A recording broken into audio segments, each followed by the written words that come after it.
Bismillahirrahmanirrahim. Assalamualaikum warahmatullahi wabarakatuh. Pemirsa yang dirahmati Allah, marilah kita simak ceramah dari Ustadz Jasad Latif dengan tema bersolawatlah dengan sebaik-baik solawat. Sebelumnya marilah kita bersolawat terlebih dahulu.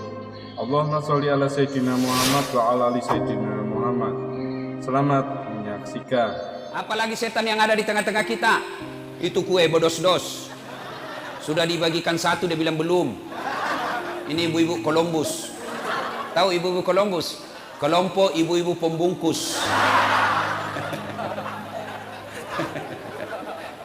Simpan dulu HP ya, simpan dulu ya. Wa qala idzan, Allah kemudian berfirman, Bismillahirrahmanirrahim. Innallaha wa malaikatahu yusalluna 'alan nabi. Ya ayyuhalladzina amanu sallu alaihi wa sallimu taslima.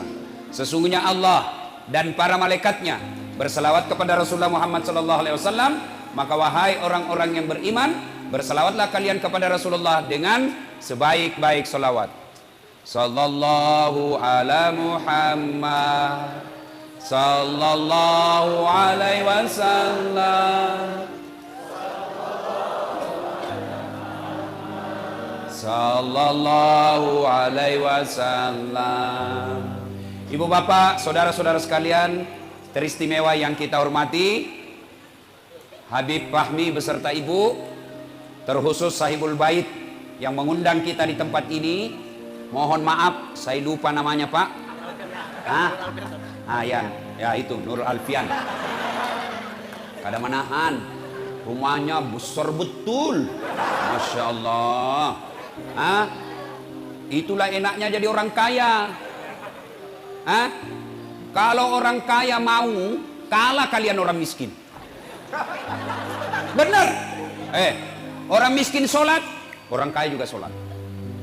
Orang miskin tadarus, orang kaya juga bisa. Orang miskin Senin Kamis, orang kaya juga bisa. Tapi orang miskin pergi haji, diam-diamlah kau. Kenapa? Makanya kita berdoa mudah-mudahan makin banyak orang kaya yang mau ditempati rumahnya maulid. Banyak orang kaya di Berau ini belum tentu rumahnya mau ditempati untuk maulid. Masya Allah. Ya, doakan. Masih muda lagi. Berapa istrinya Pak Haji? Satu. Oh. Kada manahan jar. Ibu bapak, saudara-saudara sekalian. Tanggal 12. Dengar. Tanggal 12. Bulannya sama, Rabiul Awal. Harinya sama, hari Senin. Nabi lahir hari Senin. Tanggalnya 12. Bulannya Rabiul Awal. Tahunnya tahun gajah. Tapi ini hari Senin, tanggal 12, Rabiul Awal, tahun ke-11 Hijriah. Malasai Nabita. Ada juga orang Bugis ini? Oh, banyak juga bubuhan Bugis ini. Ibu-ibu Pak Doko. Banyak memang. Di mana-mana saya ketemu orang Bugis. Saya ke Biduk-Biduk, banyak orang Bugis. Saya pergi ke Samarinda Seberang, banyak orang Bugis.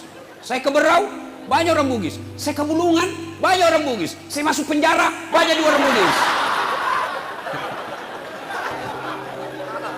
Nah, tanggal 12 Rabiul Awal tahun ke-11 Hijriah, Nabi sakit influenza. Lalu di atas kekuasaan Allah memanggil malaikat Jibril. Jibril, sini kau. Panggil 3 malaikat. Israel, Israfil, Mikail. Kau turun ke dunia. Jemput nyawanya Muhammad. Cabut rohnya dengan catatan, tanya dulu. Cek sound dulu bos. Cek. Ini anu deh. Dia ada ya. Nggak usah pakai eho. Tutup eho-nya deh. Ya, nggak usah eho. Bassnya tutup sekali. Nggak usah pakai bass. Treble-nya kasih naik. Cek. Ini nggak kalah saya sama dia bos. Itu tadi tesnya lagu dangdut. Kalau ini ceramah ya. Nah, Allah perintah Jibril, Jibril, kau turun cabut nyawanya Muhammad. Tapi tanya dulu, kalau dia mau cabut, kalau tidak mau tunda sampai mau. Masya Allah. Turun malaikat. Di langit ke-7 masih berempat. Langit ke-6 masih berempat. Langit ke-1 Jibril berkata, "Oi, malaikat pencabut nyawa. Siapa yang tahu namanya malaikat pencabut nyawa?" Siapa? Angkat tangan, jangan langsung sebut. Saya kasih kau hadiah. Hah? Sini. Sini. Oh, jangan bawa cacatan, bos. Pasti orang Bugis ini. Ya. Tapi sebelum kau jawab, saya ada passwordnya. Siapa namanya neneknya Ustadz Dasat? Hawa. Betul juga, itu neneknya. Itu neneknya. Tapi pintar bapak ini. Nah, siapa namanya malaikat pencabut nyawa? Malaikat Israel. Siapa? Israel. Bapak Bugis atau Jawa? Hah? Oh, Jawa songkok Bugis. Keterangan dari Haji Tepen buat. Oh, ini ada kawan saya juga di Bugis, orang Jawa tapi tinggal di tanah Bugis. Bahasa Bugis dia tapi dia bilang, melek mau pak kerak-kerak burale dui. Lo parasa sih kowe. Ayo, siapa namanya malaikat pencabut nyawa? Malaikat Israel.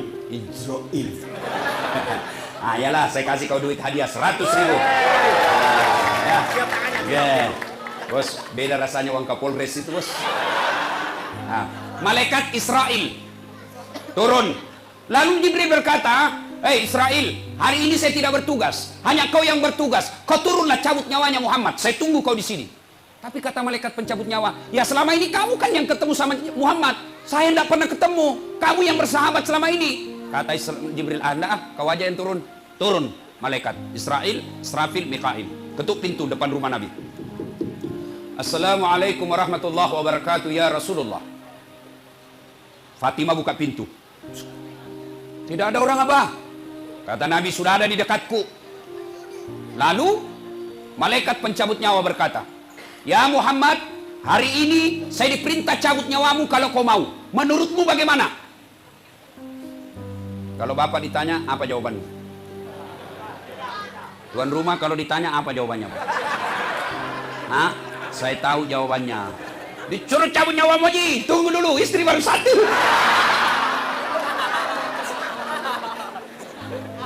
Tapi kalau saya lihat Pak Haji ini laki-laki yang setia.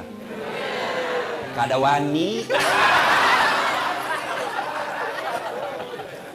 Lalu Nabi berkata, Jibril, Israel, saya siap. Seluruh nabi-nabi dan rasul sebelum saya, mereka selesai melaksanakan tugas menghadap kepada Allah. Saya pun selesai melaksanakan risalah, saya siap menghadap Allah. Laksanakan. Tapi tunggu dulu, kata Nabi, mana Jibril?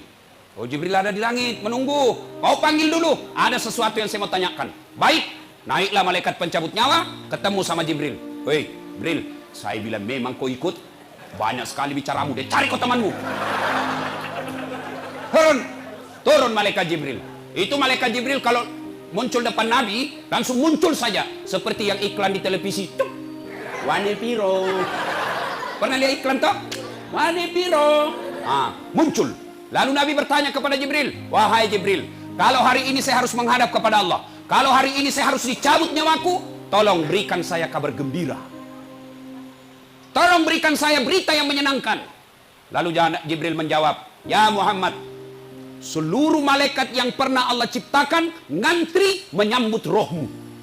Masya Allah. Seluruh malaikat yang pernah Allah ciptakan menyambut rohnya Nabiullah Muhammad SAW. Ngantri. Masya Allah. Saya saja tadi datang dikawal. Masya Allah. Ada juga ibu-ibu yang gosip saya. Saya lewat, ada lagi ibu-ibu yang gosip. Bilang, itu juga bajunya waktu di YouTube. Masya Allah. Lalu, apa lagi Jibril? Kata Nabi, apa lagi? Ya Muhammad, kalau kau punya dosa dan kesalahan, Allah telah mengampuni semua dosa-dosamu. Alhamdulillah, kata Nabi. Apa lagi Jibril? Ya Muhammad, engkau Nabi paling terakhir. Engkau Nabi yang paling buntut. Tapi meskipun engkau paling terakhir, haram seluruh Nabi yang pernah Allah turunkan. Dari Adam sampai Isa, haram masuk surga sebelum engkau lebih dulu masuk ke dalam surga. Alhamdulillah, kata Nabi. Tapi Jibril, itu kan saya. Saya tidak cemas soal diriku. Saya tidak cemas pusing soal diri saya. Yang aku cemaskan umatku yang ada di berau.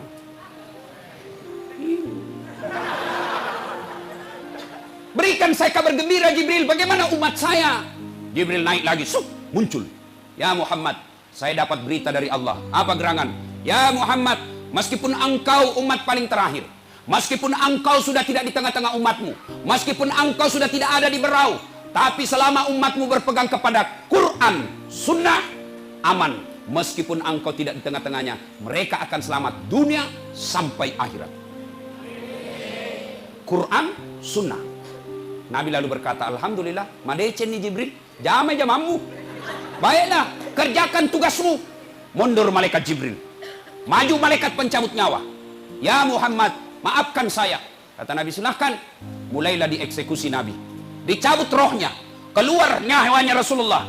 Meninggalkan telapak kaki. Naik ke betis beliau. Sampai ke paha. Berkeringat Rasulullah. Mengeluarkan biji-biji keringat di pelipisnya. Mengeluarkan keringat di dakinya. Lalu Jibril berbalik mundur. Lalu Nabi melihat Jibril. Lalu Nabi berkata, ya Jibril, kenapa kau palingkan wajahmu? Kenapa kau membelakangi saya? Apa kau jijik melihat wajahku saat ini ya Jibril? Jibril menjawab, demi Allah yang menguasai langit dan bumi, aku tidak jijik melihat wajahmu ya Muhammad. Aku hanya tidak tega melihat engkau dicabut nyawamu. Dek lemuk nyawaku, minta kau redut nyawamu. Tidak tega saya melihat engkau menghadapi sakaratil maut. Nabi lalu bersabda, ya Jibril, andai saja Allah tidak sayang kepadaku, aku akan rasakan betapa sakitnya sakaratil maut ini. Lalu Nabi berdoa, ya Allah, sakitnya sakaratil maut ini jangan engkau timpahkan kepada umatku, jangan kau berikan kepada umatku. Cukup saya semua yang tanggung sakitnya sakaratil maut. Seluruh sakitnya sakaratil maut ini timpahkan sepenuhnya kepadaku, jangan kau kasih umatku. Masya Allah, cintanya Nabi sama kita. Beda sama Dilan. Kalau Dilan apa? Jangan rindu, berat, pret. Ini Nabi apa? Sakit jangan kau berikan kepada umatku. Ya Allah, timpahkan semua sakitnya sakaratil maut kepadaku. Bapak tahu sakitnya sakaratil maut? Idris alaihissalam pernah memohon kepada Allah, ya Allah, saya ingin rasakan sakitnya sakaratil maut. Allah berfirman, betulkah ingin merasakan? Iya. Jibril, panggil malaikat pencabut nyawa. Cabut nyawanya Idris. Dicabut nyawanya, setelah itu dihidupkan kembali. Lalu Idris alaihissalam kumpul semua sahabatnya. Saudara-saudara sekalian, Anda mau tahu sakitnya sakaratil maut? Iya ya Rasul, 1000 kali kau dikuliti hidup-hidup baru sama sakitnya sakaratil maut. Pernah dikuliti di sini? Ada? Oh, kena silit.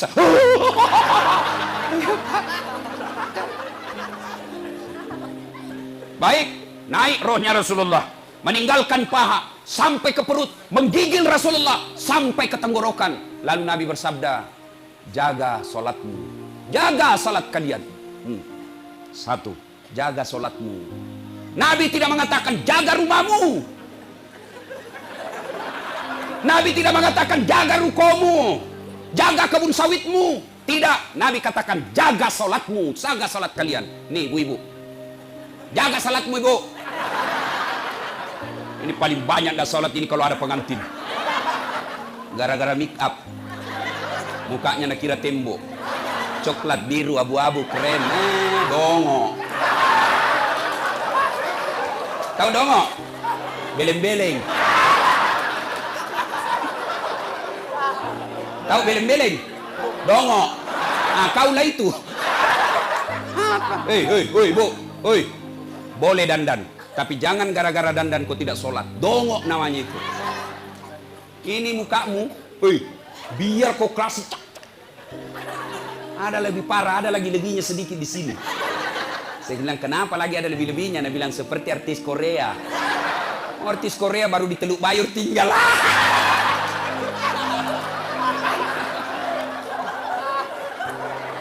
Hei, apalagi perempuan banyak ndak pakai jilbab, pakai ndak sholat, gara-gara jilbab. Jilbab sakaratil maut. Talinya 2 meter. Ya kasih kembang di sini. Jilbabnya 3 lapis. Kuning, biru, abu-abu, kasih mereng sedikit. Ada lagi miring. Gak ada pohon-pohon di belakang sini. Nggak bisa lah dia goyang lehernya, kan diikat. Beginilah dia jalan. Dia bilang suaminya, buru-buru pak, tunggu dulu bu. Beleng-beleng. Bu, jaga sholat kalian. Ya, jaga sholatmu. Hayya 'alas sholat. Tinggalkan tokomu, kau sholat. Ya dedek, mau sukses hidupmu, nggak penting kau bahasa Inggris bro. Nggak penting kursus bahasa Jepang. Kenapa? ada Google Translate. Saya pergi Itali, tahu Itali? Tahu Itali? Hah? Tanjung Redep terus sedikit. Nggak perlu saya tahu bahasa Itali, saya ambil HP-ku, tunjukkan rumah makan yang halal. Langsung diterjemahkan, saya kasih lihat orang Itali. Langsung, Yusin, selesai. Nggak perlu bahasa Itali, bos. Kalau kalian mau sukses, perbaiki sholatmu. Nah, bapak-bapak capek sudah kau miskin. Hah? Karena tidak sholatmu kau tidak urus. Kalian mau sukses, sholat diperbaiki. Insya Allah kecil kasih kau Allah itu rumah, kecil. Yang penting perbaiki sholatmu. Maka Nabi jelaskan, jaga sholat kalian. Naik lagi tenggorokan Nabi mau lepas, jaga wasiat Nabi yang kedua, jaga perempuan di antara kalian, jaga istrimu, jaga anak gadismu. Bapak-bapak, jaga ini istri-istrimu ini. Ya, Bu, kamu tidak boleh keluar rumah tanpa izin suami. Ini baru 10 menit pergi suaminya ada WhatsApp temannya. Cepat kau sudah pergi suamiku. Ada ibu-ibu yang komplain sama saya. Dia bilang, Ustaz, sekarang banyak laki-laki yang selingkuh. Saya bilang, siapa bilang? Sama jumlahnya. Sama banyak laki-laki selingkuh sama perempuan. Kenapa bisa, Ustaz? Karena itu perempuan selingkuh sama laki-laki tidak mungkin selingkuh sama laki-laki sama laki-laki. Jadi sama jumlahnya toh. Hei Bu. Hei. Patuhi suamimu. Kenapa bisa, Ustaz? Karena ini suami-suamimu tidak bakal masuk surga sebelum engkau dihisap lebih dulu. Nih suami-suamimu tidak bakal masuk surga sebelum kalian diperiksa semua dosa-dosamu. Maka taati suamimu. Tak bakal suamimu selamat kalau istrinya kurang ajar. Maka taati suamimu, hidupmu berkah. Ini perempuan sekarang dia lawan suaminya. Biar hitam jidatmu gara-gara sholat. Kau tadarus setiap hari di rumahmu. Senin Kamis kau puasa. Tapi suamimu tidak ridha dalam hidupmu karena kau pembangkang. Jangankan masuk surga. Baunya surga diharamkan bagimu. Dengar itu, Ibu. Paham? Kau kira gampang jadi laki-laki? Di luar kita setengah mati kerja cari duit. Dipikir bagaimana supaya kau bisa beli baju. Dia pikirkan itu suamimu supaya kau punya kamar dikasih AC. Dia pikir itu suamimu bagaimana kau dibelikan emas. Kau pulang kampung dihargai kau saudaramu. Meskipun suamimu sembunyi-sembunyi cari nafkah. Dia rela itu jadi pembantu di kebun. Dia rela jadi sopir supaya apa? Supaya istrinya berharga di rumahnya. Maka hargai penghasilan suamimu berapapun itu jumlahnya. Bisa? Woi.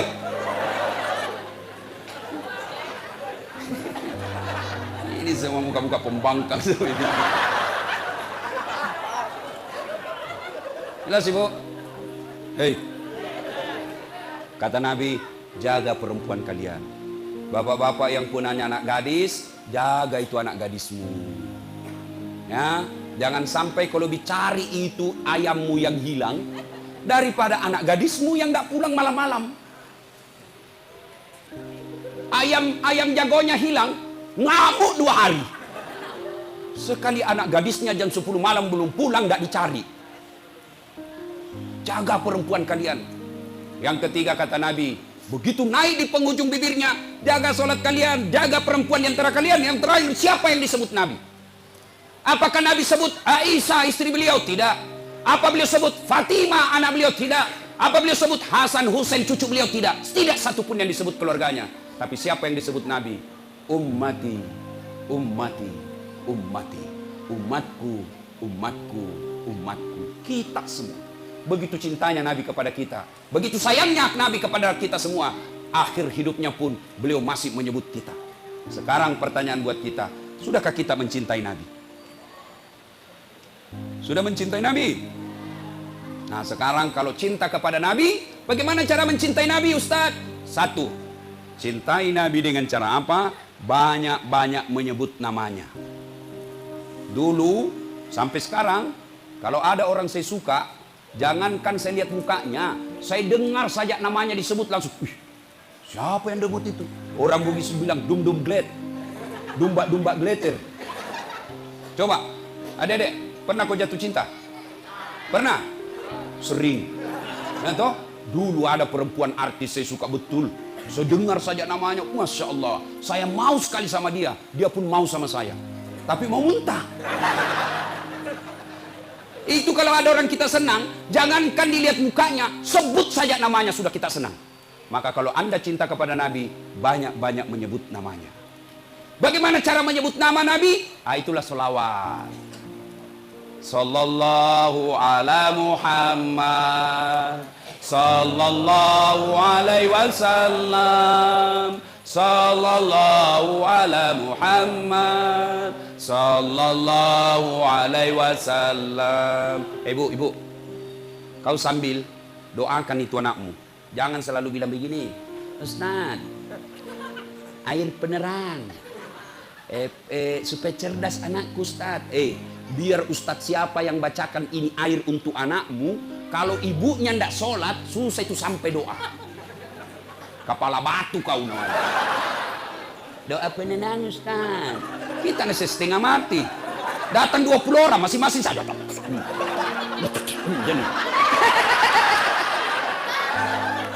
Ya, maka ibu-ibu kalau mau anakmu baik, doa sebaik-baik untuk anak dari bibir ibunya. Saya doakan anakmu, saya tidak kenal, belum tentu saya ikhlas. Ayo, tapi doa dari ibu itulah yang paling ikhlas. Kenapa? Karena ibulah yang paling mencintai anaknya, karena ibulah yang paling menderita melahirkan anaknya. Suami nangis anaknya malam-malam, urus anakmu. Padahal sama-sama dibikin. Yang ketawa anak muda, ini urusan orang tua. Ini jumlah-jumlah fisabilillah ini. Ayo, coba lihat kalau ibu-ibu, bayangkan. Saya kadang-kala lihat orang di pesawat, bawa tas kanan, bawa tas kiri, ada juga ranselnya, ada juga kasihan anaknya itu, dia gendong pakai sarung, ada lagi satu di bawah. Suaminya enak-enak jalan, itulah laki-laki. Maka ibu paling sayang sama anak, maka doakan anakmu. Anakmu lah itu kekayaanmu. Tapi tidak mungkin doamu sampai kalau kau tidak sholat. Selesai sholat kau berdoa kepada Allah. Sebelum doa itu dikabulkan, syaratnya bersalawat kepada Rasulullah Muhammad SAW. Passwordnya itu doa, kunci pembukanya doamu adalah salawat kepada Nabi. Kau berdoa tidak dikabulkan Allah, siapa sebabnya? Karena kalian tidak bersalawat kepada Nabi.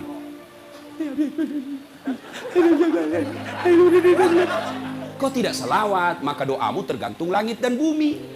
Maka sebelum minta kepada Allah, kau sebut dulu namanya Nabi. Ya Nabi salam alaik, ya Rasul salam alaik, salawatullah alaik, ya Rasul salam alaika, ya Rasul salam, salam alaika, ya Habib salam alaika, salawatullah alaika. Bayangkan ada Nabi di depanmu, kau sambut tangannya, kau pegang tangannya, lalu selawat kepada Nabi. Karena salawatmu kepada Nabi, arasnya Allah terbuka karena Nabi cinta kepada orang yang kau sebut. Maka ibu kalau mau berdoa itu boleh ibu begini.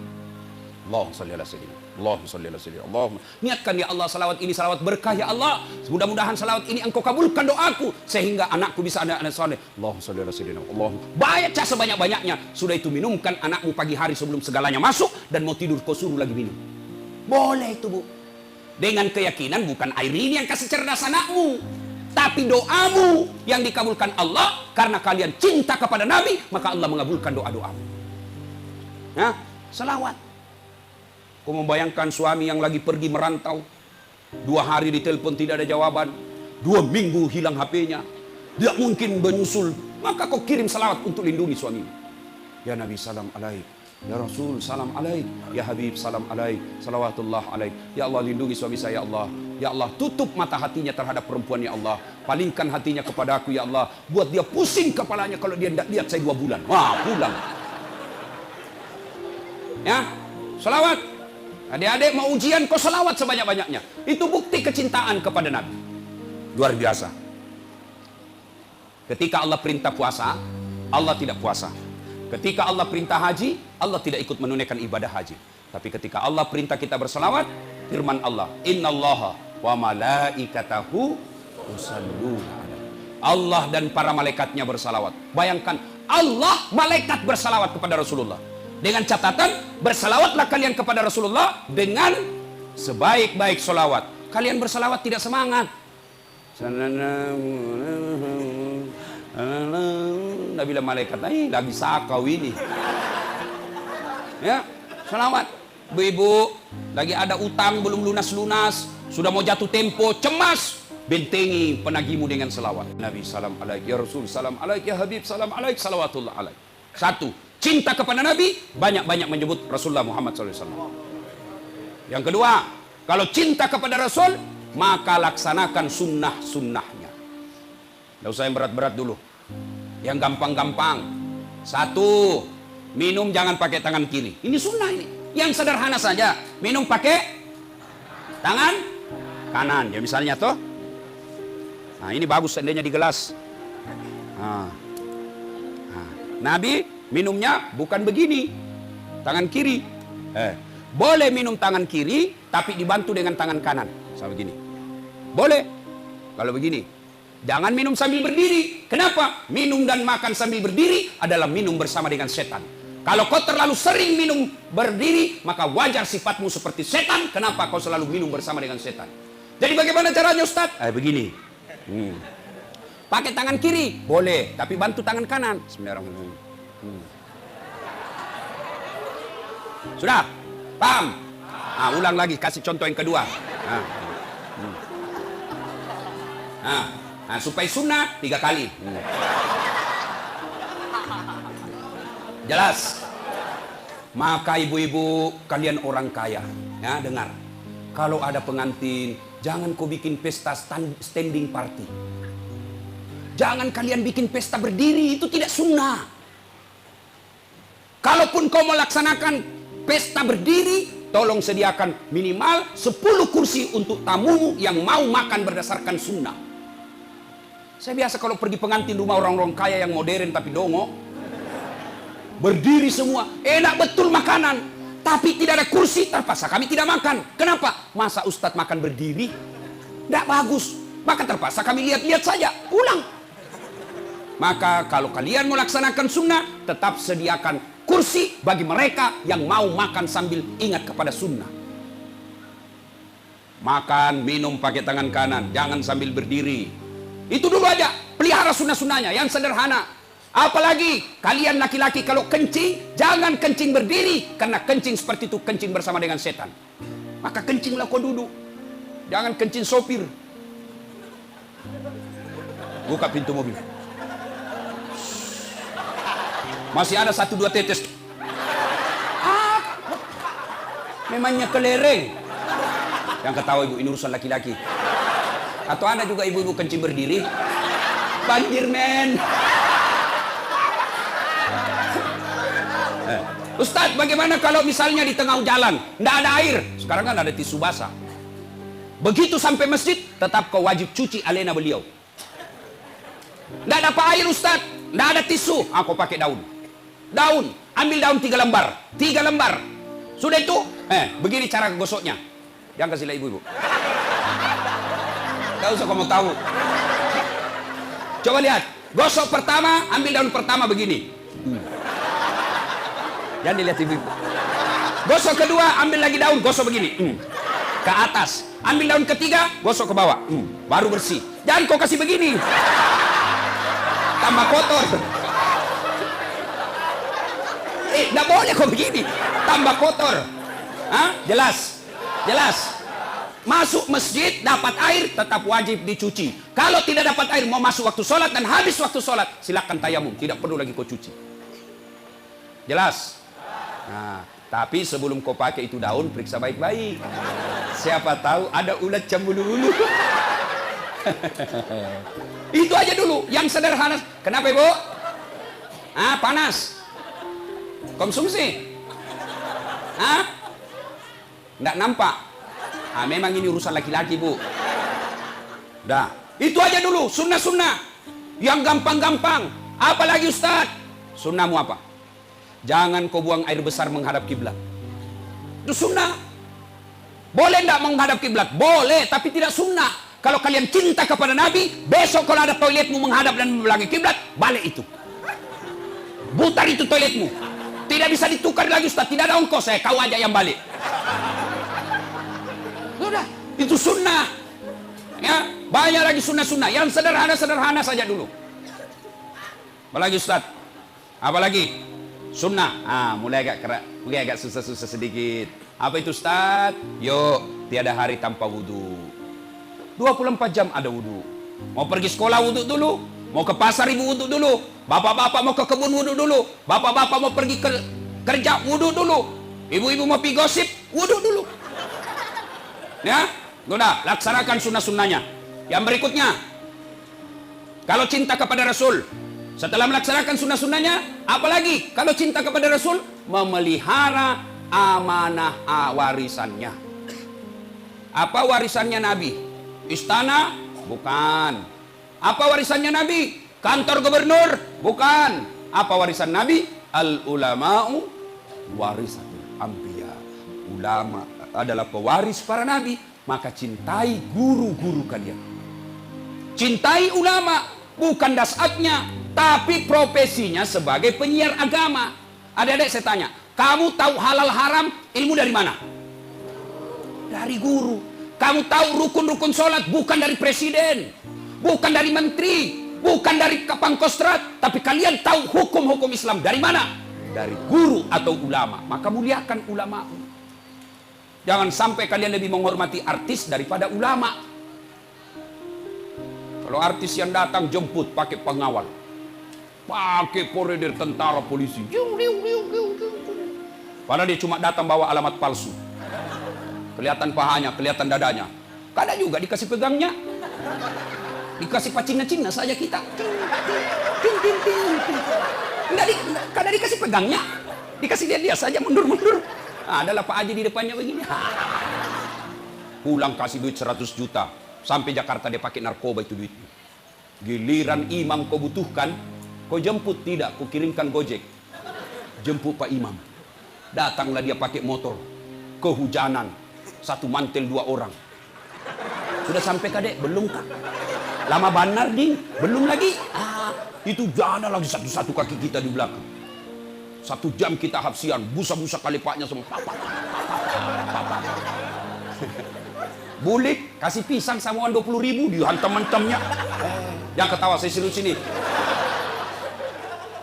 Muliakan ulama. Ya? Muliakan guru. Alhamdulillah kalau bubuhan Banjar luar biasa. Saya dikeliling-keliling ceramah Pak, tapi memang kalau bubuhan Banjar itu luar biasa penghormatannya sama guru. Ya? Hanya di Banjar kadang-kala saya dapat orang cium tangan begini. Biar itu airnya kita minum, diambilnya juga. Nggak usah kalau saya. Nggak usah. Memuliakan guru, selain memuliakan fisiknya, yang lebih penting adalah amalkan ilmu-ilmunya. Yang berikutnya, cinta kepada Rasul, maka ikuti pola Nabi dalam menghadapi masalah. Adakah manusia tidak ada masalahnya? Semua punya masalah. Nabi belum lahir sudah yatim. Baru 3 hari setelah dilahirkan dibawa ke sebuah desa. Disusui oleh ibu, susunya Halimatus Sa'diyah. 4 tahun bersama Halimatus Sa'diyah diambil oleh ibunya Siti Aminah. Baru 2 tahun wafat lagi ibunya ketika pulang ziarah kubur desa Afwa. Diambil sama kakeknya Abdul Muttalib. Usia 8 tahun wafat lagi kakeknya. Usia 8 diambil lagi pamannya Abu Talib. Usia 12 tahun beliau sudah mulai ikut-ikut perang sampai usia 16 tahun. Perangnya bukan perang agama tapi perang antar suku. Itu Nabi penuh masalah. Nah, apalagi kita, Nabi ketika ada masalahnya, beliau menghadap kepada Allah, berdoa kepada Allah. Maka ibu-ibu, nih saya lihat ini muka-mukanya ibu, muka-muka penuh masalah semua ini. Maka kalau cinta kepada Rasul, begitu ada masalah, berdoa. Doanya di mana Ustaz? Di atas sajadah. Ibu-ibu bapak sekarang saya lihat banyak rajin berdoa. Anak-anak milenial pun setiap jam berdoa, sedikit-sedikit berdoa. Tapi di mana dia berdoa? Status. Ayo ibu bapak, saudara-saudara sekalian. Banyak yang ingin kita sampaikan, tapi waktu yang terbatas. Insya Allah, lain waktu dan kesempatan kita akan lanjut.